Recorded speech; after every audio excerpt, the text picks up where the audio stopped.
Bonjour. Le palmier, l'église du Catisma et le dôme du rocher. L'Évangile raconte, après leur départ, celui des mages, voici que l'ange du Seigneur apparaît en songe à Joseph et lui dit : Lève-toi, prends l'enfant et sa mère et fuis en Égypte. Reste là-bas jusqu'à ce que je t'avertisse, car Hérode va rechercher l'enfant pour le faire périr. Joseph se leva. Dans la nuit, il prit l'enfant et sa mère et se retira en Égypte, où il resta jusqu'à la mort d'Hérode. Évangile de Matthieu, chapitre 2. Le récit apocryphe du pseudo-Matthieu, qui daterait de la fin du VIe ou du début du VIIe siècle, raconte que l'enfant Jésus Issa obtint sur le chemin de la fuite en Égypte le miracle d'un palmier. Un palmier qui s'incline et restaure de ses fruits la Sainte Famille. Alors Jésus, Issa, lui dit : Redresse-toi, palmier, fortifie-toi et sois le compagnon des arbres que je possède dans le paradis de mon Père. Et c'est alors que, des racines de ce même palmier, jaillirent des sources d'eau limpides et douces.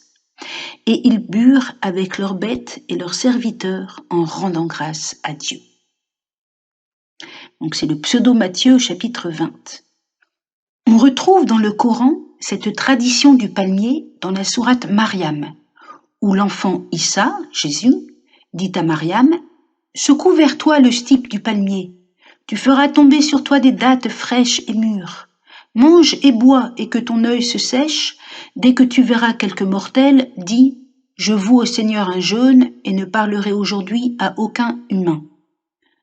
Un lieu rassemble les deux traditions, celle situant l'histoire du palmier durant la fuite en Égypte et celle qui la situe au moment de la naissance de Issa, c'est-à-dire la tradition de l'Évangile et la tradition du Coran. Ce lieu est l'église du Catisma qui se situait entre Jérusalem et Bethléem et dont les fondements ont été retrouvés récemment. Les fouilles dans l'église du Catisma ont révélé 3 niveaux. Le plus ancien de la première moitié du Ve siècle, le deuxième du début du VIe et le troisième du début du VIIIe siècle. Dans l'une des pièces, au sud-est de l'octogone extérieur, la mosaïque représente un grand palmier, flanqué de 2 palmiers plus petits, ce qui fait directement référence au récit chrétien apocryphe et au récit coranique. Plus significatif encore, les fouilles nous donnent une idée précise. C'était un octogone entourant un rocher, celui sur lequel la très sainte Vierge Marie, Mariam la très pure, se serait reposée en chemin. Ce rocher est donc le centre, tout comme dans l'actuel dôme du rocher, un autre octogone entourant un autre rocher.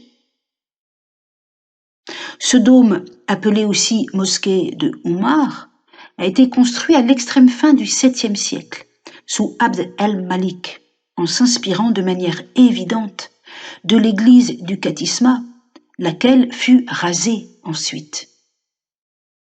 L'archéologie et l'histoire du palmier ne doivent pas nous faire oublier le message important. Bethléem est une terre bénie, la plus grande aux yeux de Dieu et de l'humanité, parce qu'elle est la ville où est né Al-Masih, le Verbe de Dieu. Mais à cause du bien incommensurable de cette venue du Verbe de Dieu, la haine de Shaitan, Satan, se déchaîna. Inspiré par lui, Hérode massacra tous les enfants de Bethléem.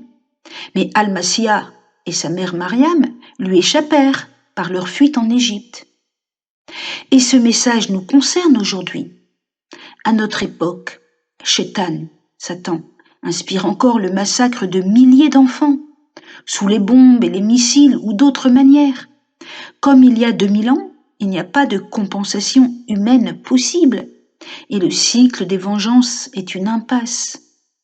Il faut suivre la voie des bergers de Bethléem. Endeuillés, ils ont su attendre qu'Al-Masih prenne sur lui le déferlement du mal, par les plaies de sa passion et les larmes de sa sainte mère, sauvant ainsi le monde par la puissance de l'amour. Merci, au revoir, à bientôt.